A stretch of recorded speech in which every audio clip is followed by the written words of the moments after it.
Shh. Don't move.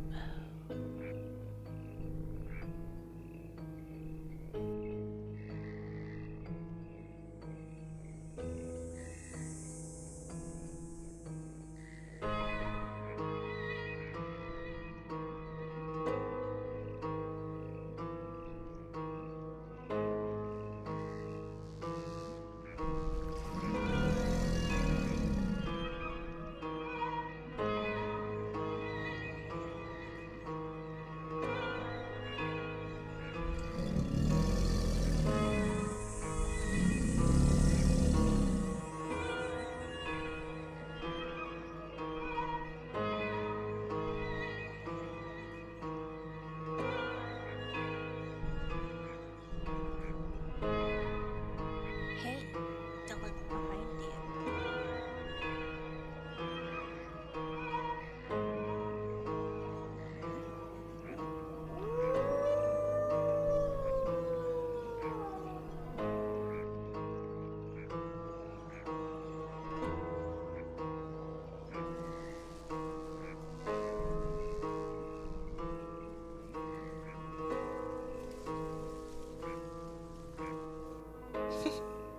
Goodbye.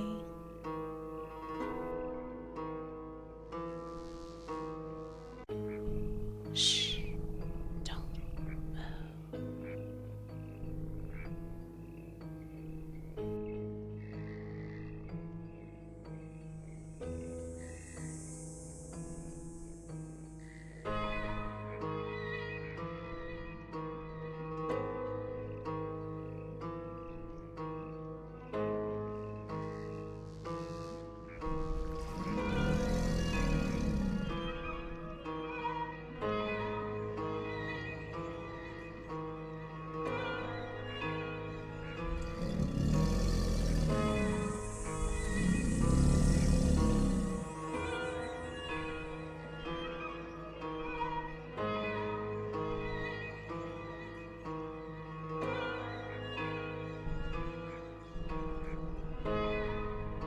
Hey, don't look behind you.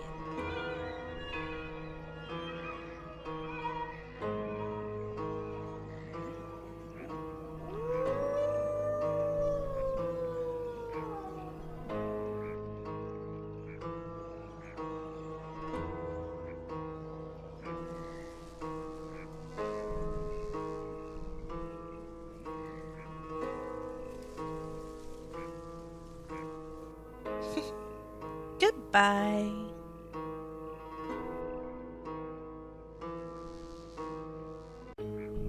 Shh. Don't move.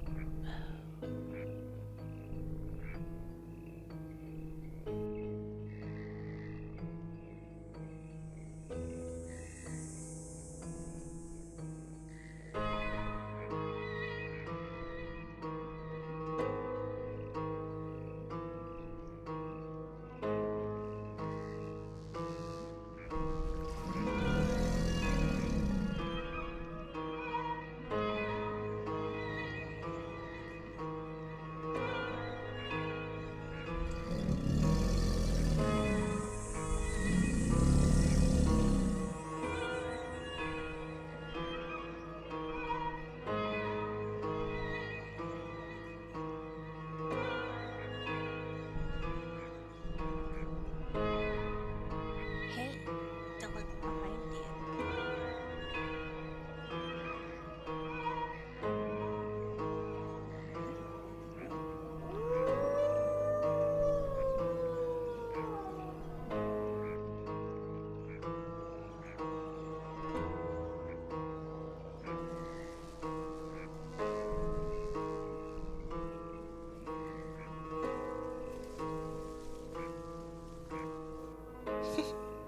Goodbye.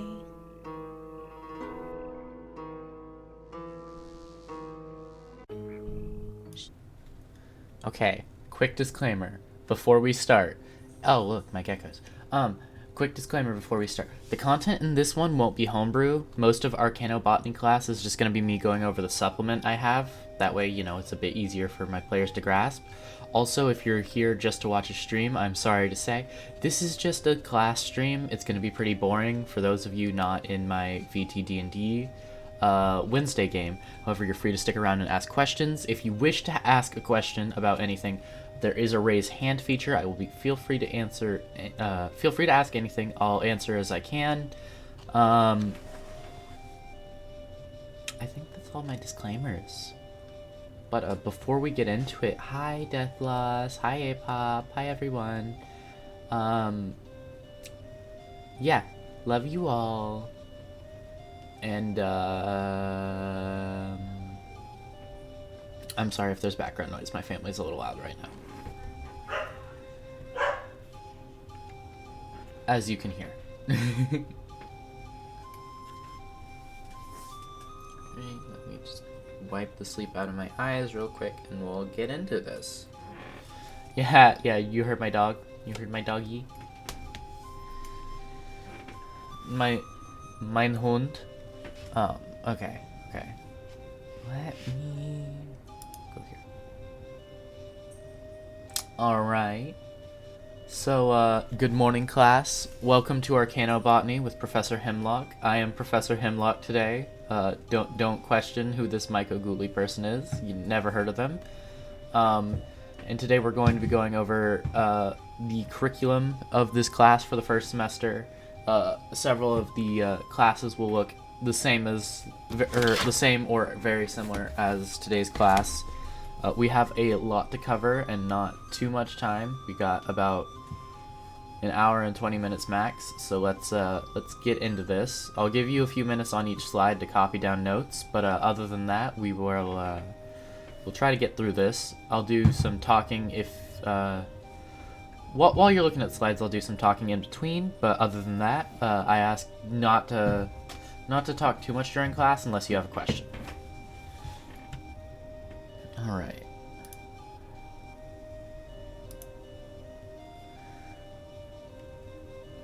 So, this is the semester 1 and its curriculum for Arcanobotany. Every day we will have plants of the day for you to copy down. There will be a practical use test at the end of the semester. I expect each of you to pass with flying colors, but I know not everyone will statistically. Today we'll go over the foraging basics for sure. Some of the classes will have classification and application. We'll probably do that. And then there will also be some field classes where we go out in the field and, do some identification, do some testing, all sorts of things. Let's see. So to start off with our plants of the day, we have... Yes, Apop?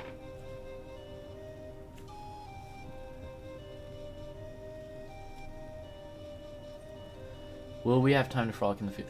If we complete our work in time, we will have plenty of time to frolic in the fields. However, with some of the plants being poisonous, we don't advise frolicking in all of the fields, and you must make the proper offerings to proper goddesses. Hello, Smoke. Welcome in. Okay. So, our first plant of the day is, of course, aconite. Oh no, go back.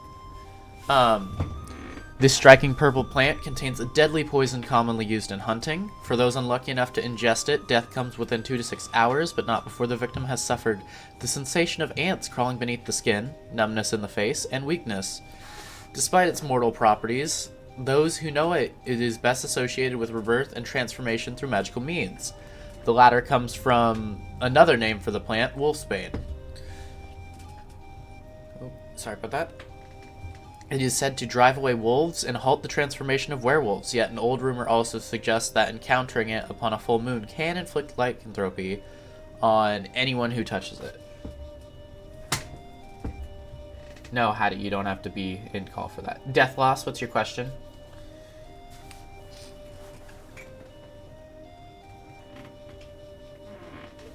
Yes, you can use the poisonous plants to make poison. I was gonna get to that. One of the known items for it is basic poison. So, It is an ingredient in most basic poisons. It's very effective at what it does.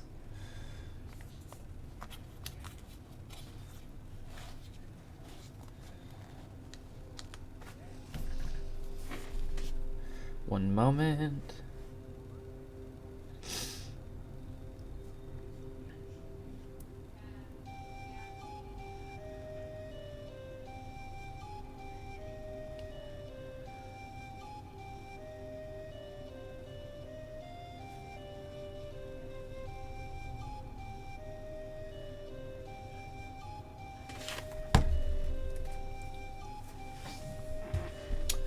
One moment, one of the students had a question.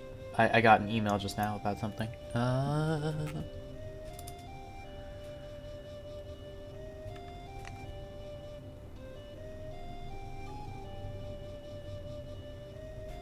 Well, okay, so Hattie, pausing right now.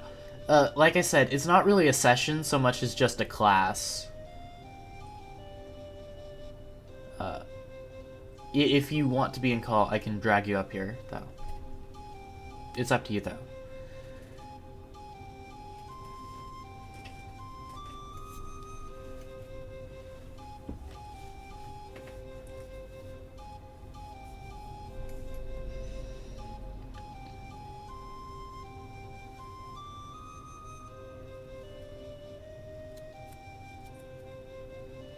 I'll give you a second to reply to that. And I'll also give you guys a second to write down anything you need off the slide.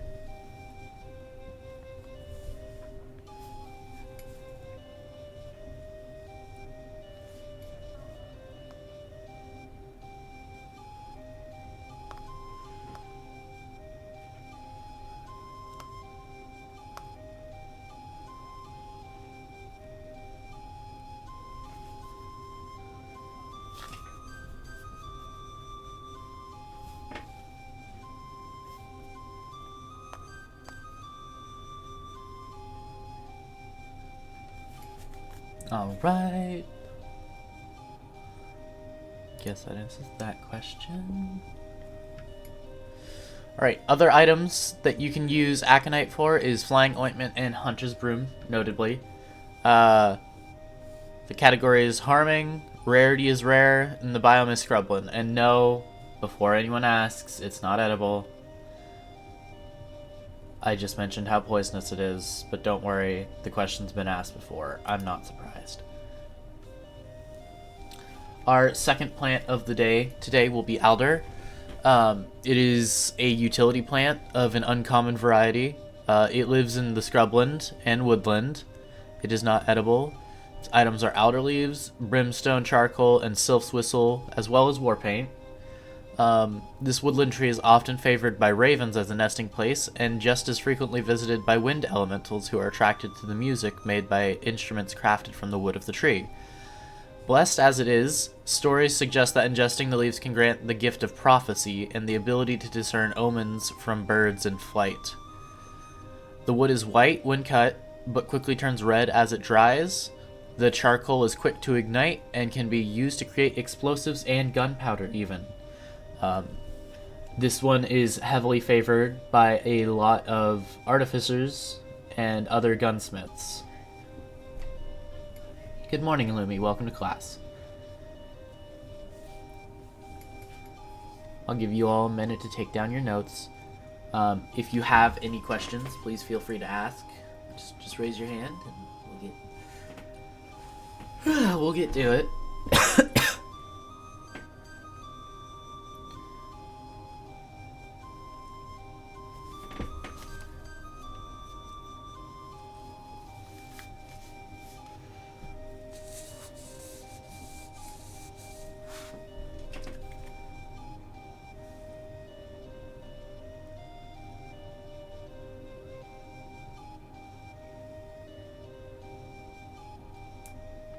Alright.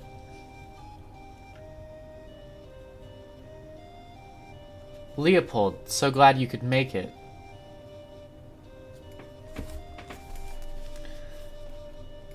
A little late, but, you know, better late than never, I suppose.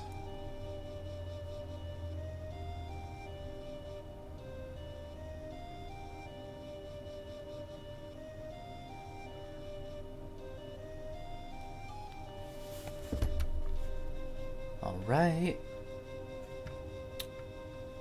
Next up, the other plants are aloe and anemone. So aloe will be one of our first edible plants. It's actually pretty common to eat it. It is a utility plant of the rare variety. It grows in scrublands. Its leaves are edible.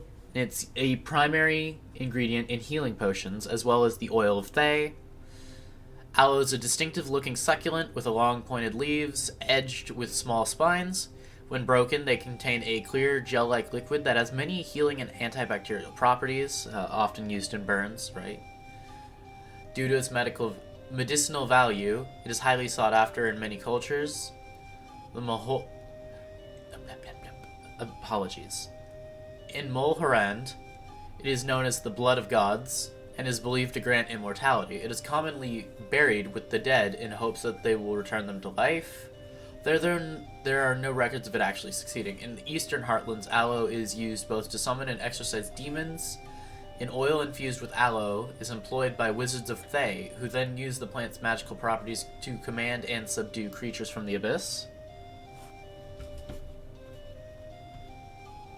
Yes, it goes in alcohol as well, occasionally.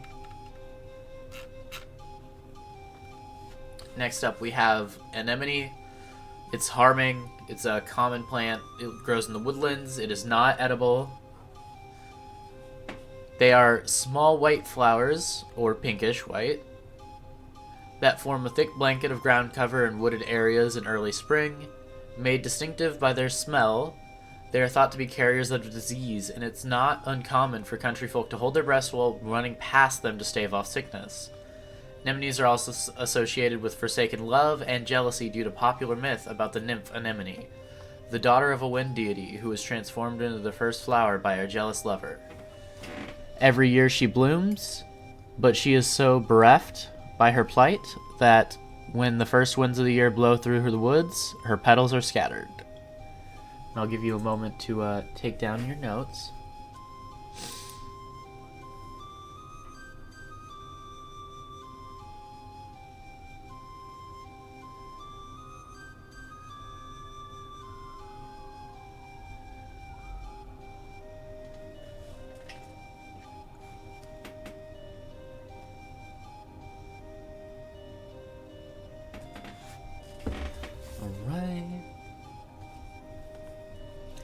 And please let me know if I'm going too fast with anything. I do strive to keep the class as friendly as possible.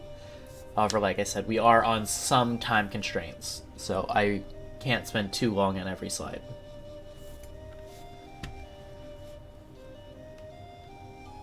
Alright. The next three plants are asphodel, azalea, and banyan. Asphodel grows rife along the coast in areas of dry scrubland. With long stems and small white flowers, fields of asphodel at night can look like great plains of stars in the darkness.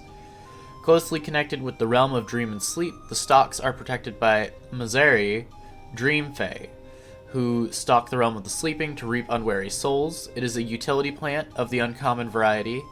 Grows in coast and scrublands. Its roots are ground for flour, so yes, it is edible.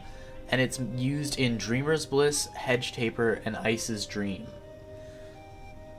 There will be the practical application test, like I said, so some of these items will be on the test. Do keep that in mind. Next up, we have azalea. These flowering shrubs can grow large enough to outmatch some smaller trees that grow in the same environment, and in places grow thickly enough to create their own forest. They are highly attracted to bees, and honey made from their pollen, the pollen of the flowers, contains the same toxin that fills the plant. Anyone who eats it may be subjected to hallucinations, madness, anger, unsteadiness, and vomiting. It can also lead to death. It is a harming plant of the uncommon variety, with mountain and woodlands being its biomes. It is not edible, and is made to use azalea honey and another ingredient in basic poison. Yes, Leopold, what is your question?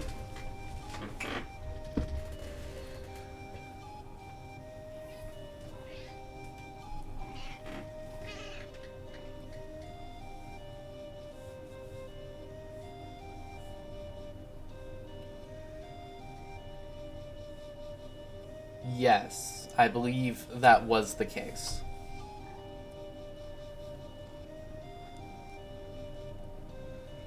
If I do remember correctly, that is.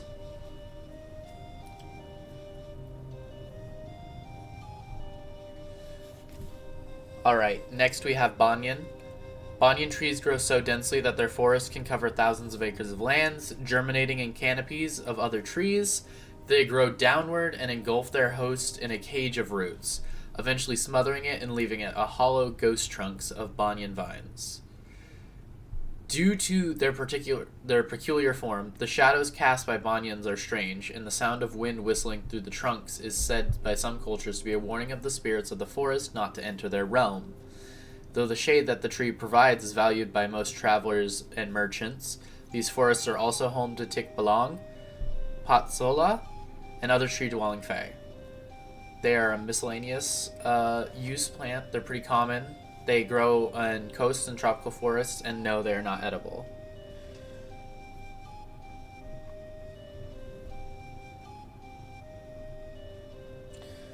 Alright, and I'll leave this slide up because I know there's 3 of them, but we are going to move on to a couple of my other talking points. So as you can see, there are some organization and categories already. Each plant in this semester has been grouped into one of the categories of healing, harming, or utility, or miscellaneous, where it can be used as any number.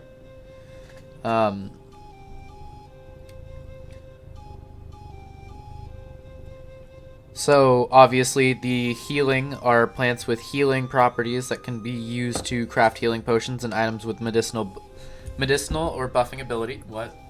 Cat, did you just... Okay, sorry. Buffing abilities. Harming plants have the properties that make them effective components of poisons and damaging effects. And the utility plants, obviously, are used for functional spells, divinations, and practical crafting. Some plants will have no category, but instead are, you know, a bit of lore, a bit of story in the world, a bit of history, as it were. Every plant will be labeled as edible or non-edible. Though, that isn't the most important. I'd just like you all to know what can be eaten should there ever come a situation where you need it.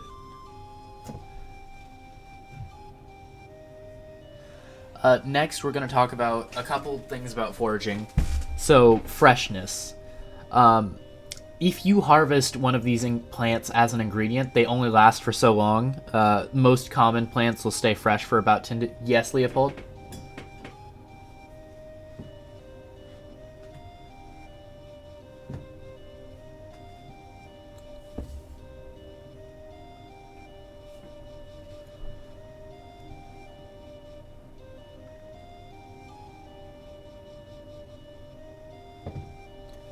The items made with asphodel? Alright. So, Dreamer's Bliss, Hedge Taper, and Ice's Dream. We will get into this a bit more, but since you did ask specifically, I will tell you a bit about them.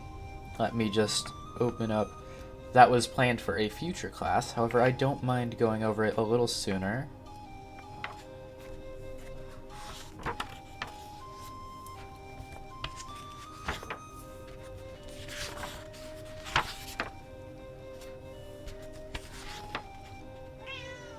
Okay, so Dreamer's Bliss.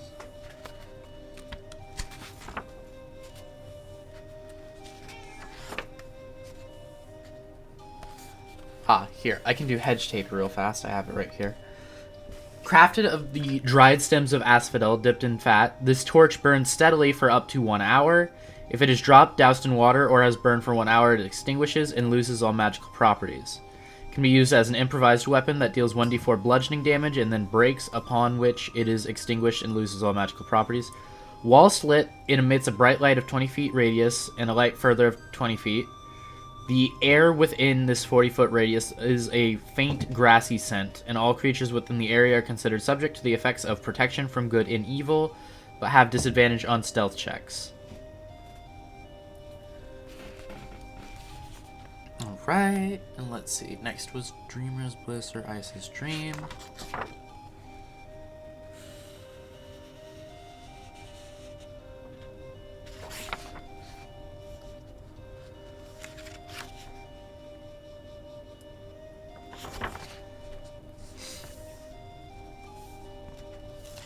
I know I had it around here somewhere.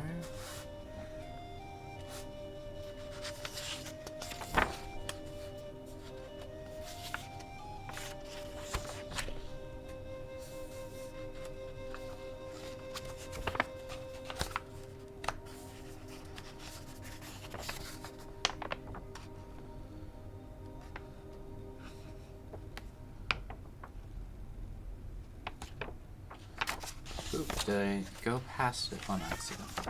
Ah, here they are.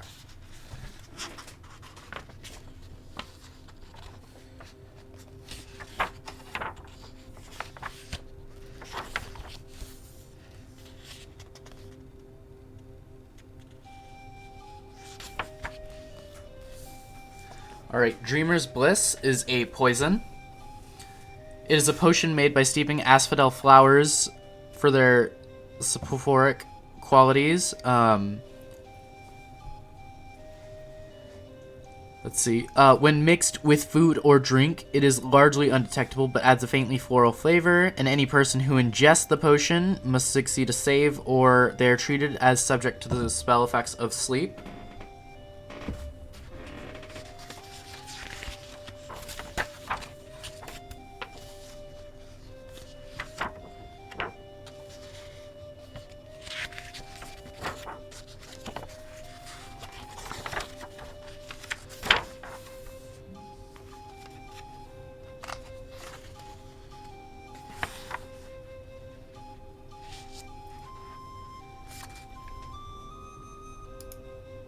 Oh, go back. See. And then I believe I have Ice's Dream somewhere, but we'll go over that once we get to that class in particular. I can't reveal all of the curriculum now, obviously. So let's see.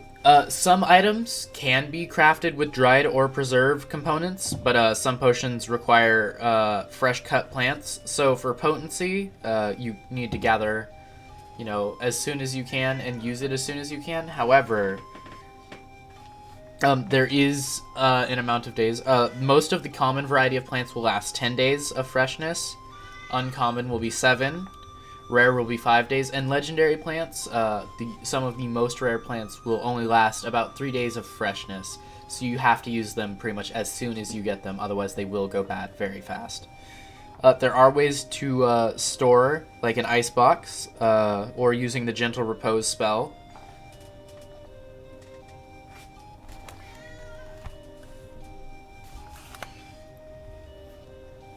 And of course, if you don't want to forage, you can buy from our local apothecary. Anywhere you go on the Naturia campus will probably have some plants for sale that you could go to. Or, of course, there are gardens that you could grow your own available.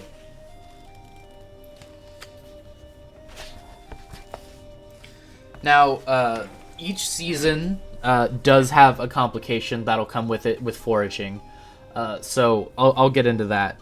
But we'll also talk a bit about the seasons. Each season has a significance in many cultures, so we'll talk a little bit about that due to just... It does slightly apply. Spring, typically the season of new growth. It's the time to gather buds, green shoots, and young plants, such as edible fiddleheads on ferns, before they begin to toughen. This is also the time of year when fruiting plants start to blossom, and early herbs are sweet and tender.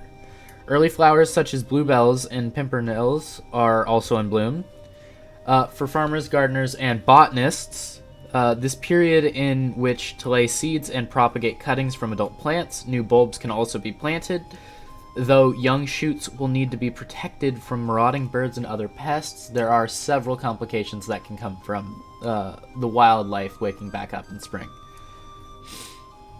And though it is a relief to feel the sun again after a long winter, spring isn't always kind or predictable. In this season, it's not uncommon to have a late frost, heavy rains, fierce gales. Strong winds are challenging enough to remain standing in, but if they pick up any loose items or debris, they can become dangerous high-speed projectiles, hazards to the unwary. So when you're out foraging in spring, you need to pay attention to the weather conditions always, and make sure there's not much around that you might need to worry about. Wind elementals are known to often pick and throw things up as they move past just on accident. It's something that you need to be careful about when you're in the fields in spring. Especially, you also need to be careful if you're in coastal towns or on boating. Violent tides can provide challenging travel, and if the tide recedes entirely, that is also a danger you need to worry about. It might be a tsunami coming in. The water will first pull out and then come in.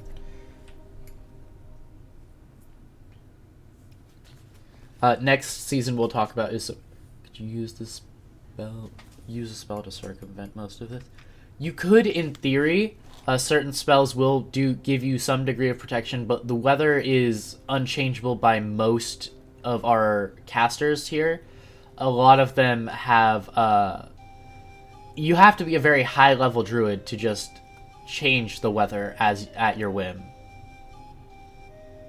Which I imagine some of you will one day get to. However, before then, you do need to be careful still. Alright, next is summer. So the reason summer is great for us is plants grow fastest in the longer days of the year. And flowers such as poppies, foxglove, and wild roses are in bloom. The bees are active during this time of year, so it's the ideal time to gather leaves, bark, roots, and wood, as well as honey and other things derived by insects. Long warm days mean that it's perfect weather in which to dry herbs and components ready to use throughout the year. You will do well to keep your grounds free of weeds, however, because they will grow rampant. Could you use time spells to lengthen the freshness of herbs? That is a good question. While chronomancy is a lightly studied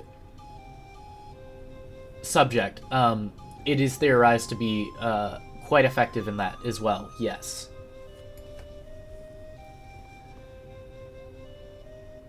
However, summer does come with a few complications. It can be hot and harsh, making areas of exposed earth hard and cracked. Towards the later month of the season, fields of grass are often brown and dry and susceptible to the slightest spark. In summer, if you're in fields, you have to be very careful with any fire spells. You could cause a fire to go wild and rampant easily.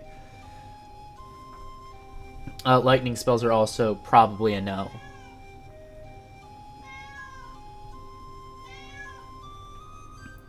And next up is autumn. One of the cooler seasons, obviously. It's the season of harvest and the ideal time to gather fruits, berries, and vegetables. There are some still late flowers growing at this time of year, such as yarrow and verbena, but most plants are beginning to quieten down, and their leaves and stems are past their best. With wetter weather coming in, fungi and should be around patches of dead wood and shelter. So now is a great time to go out and harvest any of those mushrooms, any of those fungus. Moss is also pretty abundant still at this time of year. Or rather, will be working pretty well. As most people will be busy gathering the crops, you have to be sure that everything is carefully collected and stored. It is also wise to leave the first fruits of harvest on the tree or stalk, a suitable offering to a nature spirit that have helped them grow. Failure to do so could result in offense of the Fae who have tended to their growth. The last thing you want to do is have an angry Fae on your hands. I know most Fae don't seem that intimidating, but if you get a higher level one, you're gonna be in a world of hurt should you anger them. So just don't bother with it. Leave an offering for them.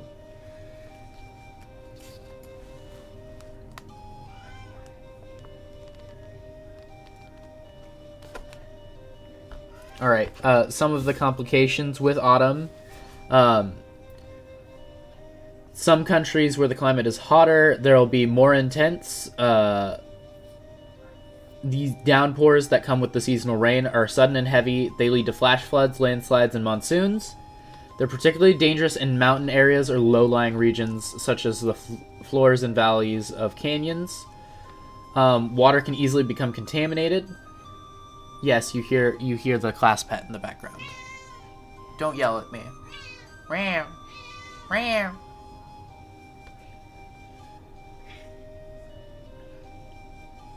Water can be contaminated. Wild animals and other dangerous creatures are displaced, and the ground of buildings that you might think will be sturdy is likely to be unstable. Any rations you might be carrying will spoil if they get wet, so do not leave them out. And last but not least, we have winter. With the growing months over, most plants enter dormancy and will be losing their leaves or dying off entirely, retreating underground until they can start anew in the spring. Now is the perfect opportunity to gather dry seeds for planting in the new year, and a great time to gather the leftover seed pods for crafting, such as the spiny combs of teasel heads. Bear in mind that this season is different for evergreen plants, as evergreens continue to bear leaves throughout the winter, and such. Leaves, bark, and wood can continue to be gathered from evergreens throughout the winter.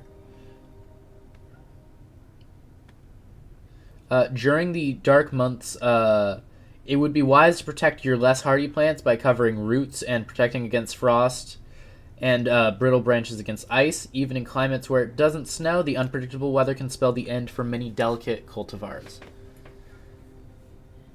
A snow day is a fun distraction, as we all know, but when it gets extreme, it's dangerous. The colder areas frequently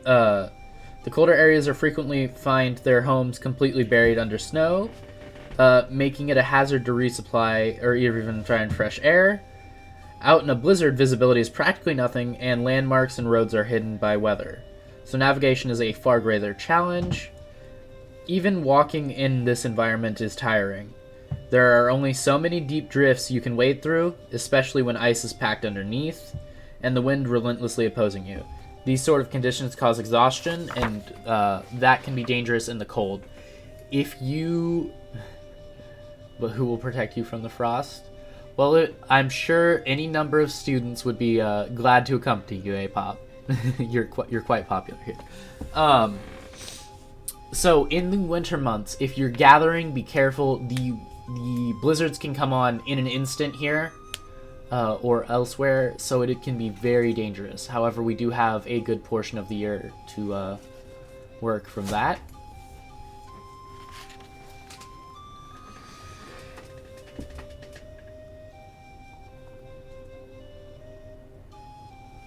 All right.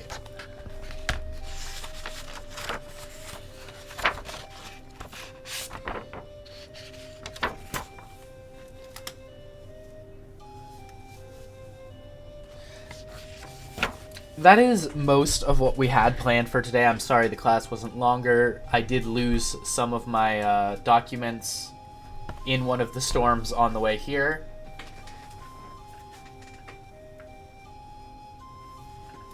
I also managed to get through everything faster. Does anyone have any questions or would like me to go back to certain slides to get better notes?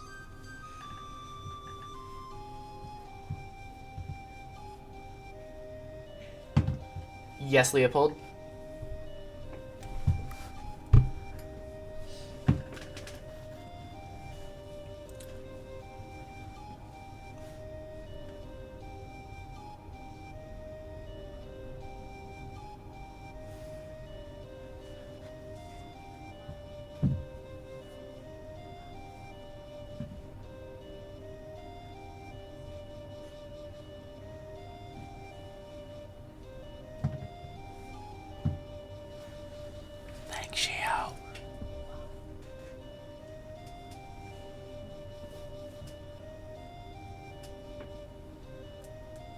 But yes, any questions are welcome at this point. We have a bit left of class time. Pathetically, could someone burn asphodel like it was incense to gain the benefits of the hedge taper? The hedge taper is very specifically more than just the asphodel, but in theory you could, yes.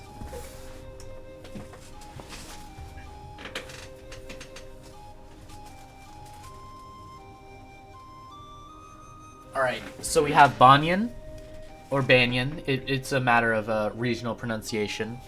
Azalea, asphodel, anemone, aloe. Oh, I realized I've made a mistake there. Ignore the spelling mistake. And alder and aconite.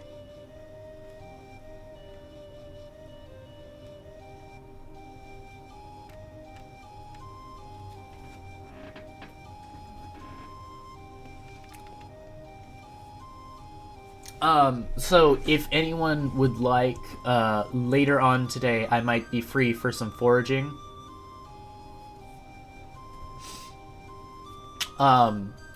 So we could do a foraging, but I do have some things I need to get done today.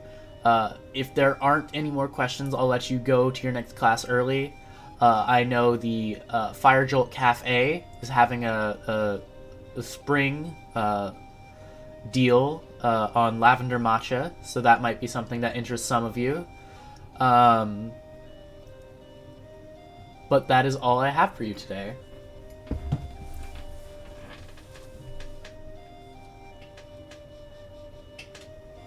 It was a pleasure doing the beginning of class with you today. I know I was a little late, and I do apologize about that. As I said, there were some complications with the notes and everything.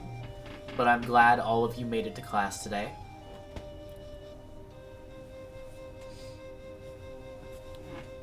And I will see you all later.